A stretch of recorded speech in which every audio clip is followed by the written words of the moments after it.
Okay, so take 3. I'm on part 2 of childhood trauma in the adults, and we are addressing the impact of childhood trauma in adulthood. So if you don't get taken care of, like I didn't, because I would go to a therapist as a child and sleep, because I was always told, that if I talked, then my family would be killed or I'd be killed, and so I just never talked. I just stayed quiet. So my father had power over me for a long time until I realized this. When you don't talk and when you don't speak and you keep it quiet, it gives them so much power over you. So if you need, I want to tell you, I'm not a therapist. I'm speaking from experience. What I went through, what my way of coming back. I'm still not back 100%, but it's been a lifelong journey. It hasn't been just, oh, well, that happened when I was 5, so I don't have to worry about it now. Nope, that's not it at all. The trauma that you go through when you're a child, it doesn't matter what age you are. If you don't get it dealt with and when you're a child, you gotta deal with it sometime in your life.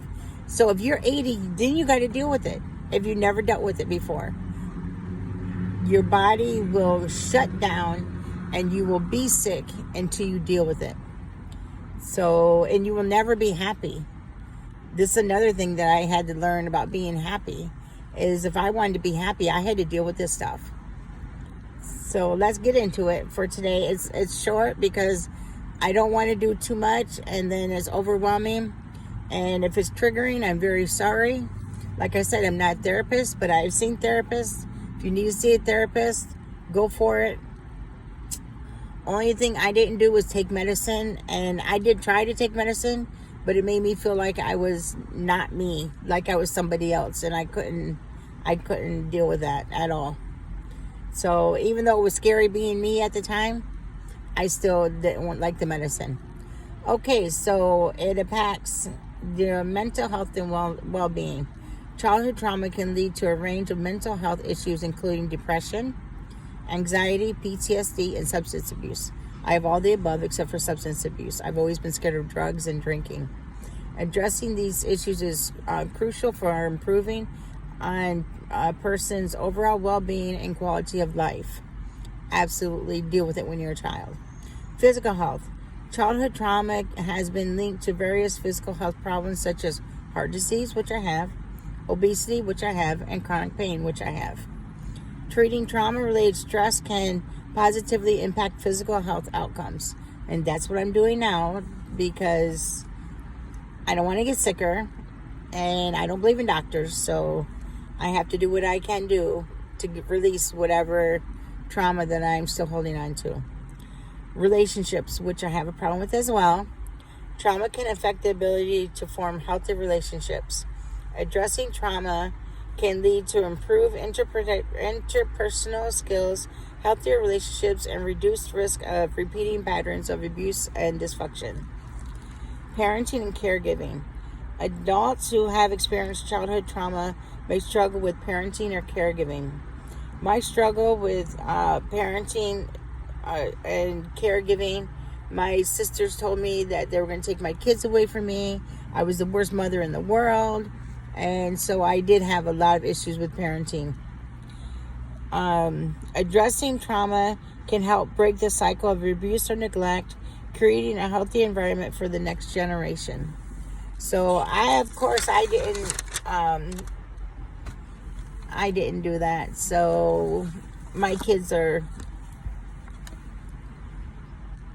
I think they're beautiful, wonderful human beings, but they're all on medicine. So I don't know. You be the judge of that. I don't know why we label each other. Oh, you're this, you're that. Like PTSD. I've had it all my life. I've always been scared of loud noises. I'm scared of yelling. I'm scared of a lot of things. But it's not a fear that I just stay and isolate myself. It's just one that I just don't like, and I won't be around people who are yelling or people who are loud or loud noises. I don't like, July 4th. I don't like July 4th. I don't like Halloween. So there's a lot of things that came with me from childhood into adulthood because I didn't get a lot of things addressed. And this is going to be it for today. I'm not trying to go fast. I'm trying to go slow. I'm trying to not be in a rush. If you have any questions, I will answer all your questions.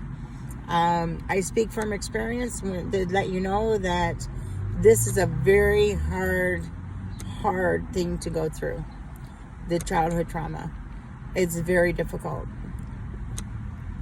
Just because someone I know, and I know a lot of people out there know as well, that I think I would have rather have been killed as a child. You know, my mother told me when I was 12, well, you should be thankful that you're still alive, because most kids that go through what you went through, they die. So, you know, when your mother's telling you that at 12, you're like, you got to be this most horrible person in the world. You know, my own mother didn't like me, but my own mother didn't like me because my father, I don't know what the dynamic is between those two, but I don't know. It was terrible. All I know, it was terrible. And thank goodness I didn't get pregnant.